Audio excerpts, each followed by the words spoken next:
السلام علیکم ورحمۃ اللہ وبرکاتہ۔ آج رمضان کا دوسرا دن ہے۔ آپ کے سامنے رمضان کے تعلق سے ایک حدیث اور رمضان کے مسائل، روزے کے اور تراویح کے مسائل آپ کے سامنے ڈیلی پیش کیے جائیں گے۔ آج کا یہ دوسرا دن ہے، سماعت فرمائیں۔ اللہم صلی علی محمد وعلی آل محمد کما صلیت علی ابراہیم وعلی آل ابراہیم انک حمید مجید۔ اللہم بارک علی محمد وعلی آل محمد کما بارکت علی ابراہیم وعلی آل ابراہیم انک حمید مجید۔ حضرت ابو ہریرہ رضی اللہ تعالی عنہ نے حضور اکرم صلی اللہ علیہ وسلم سے نقل کیا کہ میری امت کو رمضان شریف کے بارے میں 5 چیزیں مخصوص طور پر دی گئی ہیں جو پہلی امتوں کو نہیں ملی۔ نمبر 1 یہ کہ ان کے منہ کی بدبو اللہ کے نزدیک مشک سے زیادہ پسندیدہ ہے۔ نمبر 2 یہ کہ ان کے لیے دریا کی مچھلیاں تک دعا کرتی ہے اور افطار کے وقت تک کرتی رہتی ہے۔ نمبر 3 جنت ہر روز ان کے لیے آراستہ ہو جاتی ہے۔ پھر حق تعالی شانہ فرماتے ہیں کہ قریب ہے کہ میرے نیک بندے دنیا کی مشقتیں اپنے اوپر سے پھینک کر تیری طرف آئیں گے۔ نمبر 4 اس میں سرکش شیاطین قید کر دیے جاتے ہیں کہ وہ رمضان میں ان برائیوں کی طرف نہیں پہنچ سکتے جن کی طرف غیر رمضان میں پہنچ سکتے ہیں۔ نمبر 5 رمضان کے آخری رات میں روزے داروں کے لیے مغفرت کی جاتی ہے۔ صحابہ نے عرض کیا کہ یہ شب مغفرت شب قدر ہے؟ فرمایا نہیں، بلکہ دستور یہ ہے مزدور کو کام ختم ہونے کے بعد مزدوری دے دی جاتی ہے۔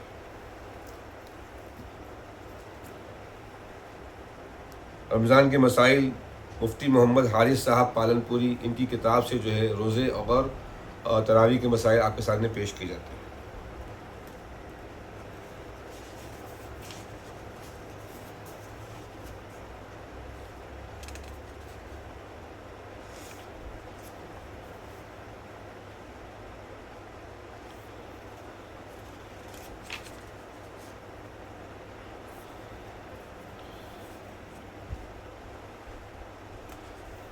روزے کے مسائل، سحری کے فضائل۔ سحری کھانا مسنون ہے۔ حدیث شریف میں اس کی بڑی فضیلت آئی ہے۔ حضور صلی اللہ علیہ وسلم فرماتے ہیں کہ یہود و نصارہ اور ہمارے روزوں میں صرف سحری کا فرق ہے، یعنی وہ سحری نہیں کھاتے اور ہم کھاتے ہیں۔ نبی کریم صلی اللہ علیہ وسلم نے فرمایا کہ اللہ اور اس کے فرشتے سحری کھانے والوں پر رحمت نازل فرماتے ہیں۔ نبی کریم صلی اللہ علیہ وسلم کا ارشاد ہے کہ سحری کھانے میں برکت ہے، یعنی بدن میں چستی اور قوت قائم رہتی ہے، اور بھوک نہ ہو اور کھانے کی خواہش نہ ہو تو اس سنت پر عمل کرنے کے لیے 1-2 چھوارے ہی کھا لے یا صرف پانی کا 1 گھونٹ ہی پی لے تاکہ سنت پر عمل ہو جائے۔ سحری کا مسنون وقت، روزے دار کو رات کے آخری حصے میں صبح صادق سے پہلے سحری کھانا مسنون ہے۔ سحری میں تاخیر کرنا مستحب ہے، لیکن اتنی تاخیر نہ ہو کہ صبح صادق ہو جائے اور کھاتا رہے۔ غلطی سے سحری صبح صادق کے بعد کھانا، اگر کسی کی آنکھ دیر میں کھلی اور یہ خیال ہوا کہ ابھی رات باقی ہے، اسی گمان پر سحری کھا لی، پھر بعد میں معلوم ہوا کہ صبح صادق ہو جانے کے بعد سحری کھائی تھی، تو وہ روزہ نہیں ہوگا۔ اس کی قضا لازم ہے اور کفارہ واجب نہیں، لیکن پھر دن بھر کچھ کھائے پیے نہیں، روزے داروں کی طرح کھانے پینے سے رکا رہے۔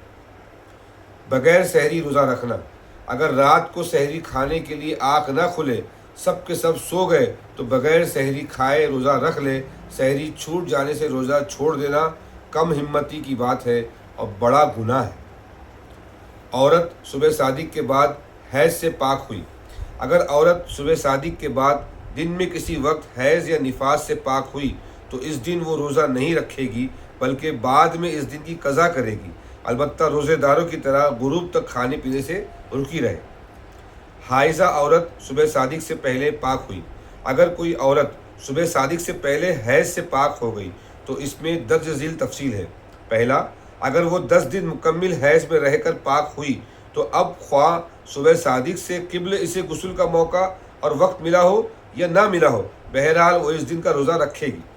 دوسرا، اور اگر 10 دن سے کم میں پاک ہوئی ہے تو یہ دیکھا جائے گا کہ صبح صادق سے پہلے پہلے وہ غسل کر کے پاک ہو سکتی ہے یا نہیں۔ اگر اتنا وقت ہے کہ پاک ہو سکے تو اس پر اس دن کا روزہ رکھنا ضروری ہوگا، اور اگر اتنا وقت نہیں ہے کہ غسل کر سکے، گویا کہ عین صبح صادق کے وقت پاک ہوئی ہے، تو اب اس پر اس دن کا روزہ رکھنا درست نہیں بلکہ بعد میں قضا کرنی ہوگی۔ تراویح کے مسائل۔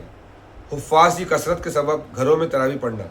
بہتر یہی ہے کہ تراویح با جماعت مسجدوں میں ادا کی جائے، لیکن اگر حفاظ کو مسجد میں جگہ نہ ملے اور وہ اپنا قرآن سنانے کا سلسلہ جاری رکھنے کی غرض سے اپنے گھروں میں تراویح میں قرآن سنانے کا نظم کرے تو شرعاً اس پر میں کوئی حرج نہیں، البتہ انہیں فرض کی نماز مسجد ہی میں پڑھنے کی کوشش کرنی چاہیے تاکہ مسجد کے ثواب سے محرومی نہ ہو۔ تراویح کی بعض رکعات چھوٹ جائے، اس کو کس طرح ادا کریں؟ کوئی شخص مسجد میں ایسے وقت پہنچا کہ تراویح کی جماعت شروع ہو گئی تھی، اس کو چاہیے کہ پہلے عشاء کی فرض اور سنت پڑھے، اس کے بعد تراویح میں شریک ہو اور چھوٹی ہوئی تراویح وتر کے بعد پڑھے۔ بعض لوگ عشاء کی فرض و سنت پڑھ لینے کے بعد چھوٹی ہوئی تراویح پڑھتے ہیں، جس کی وجہ سے امام کے ساتھ بعض جماعت تراویح کی رکعتیں مزید چھوٹ جاتی ہیں، یہ صحیح نہیں۔ لہٰذا تراویح شروع ہونے کے بعد دیر سے جو شخص آیا وہ پہلے عشاء کی فرض پھر سنت پڑھ لے اور امام کے ساتھ تراویح میں شریک ہو جائے، اور اس سے پہلے امام جتنی رکعتیں تراویح کی پڑھا چکا ہے وہ وتر کے بعد تنہا پڑھ لے۔ سبحان اللہ بحمدی، سبحانک اللہم و بحمدک، اشہد ان لا الہ الا انت، استغفرک و اتوب الیک۔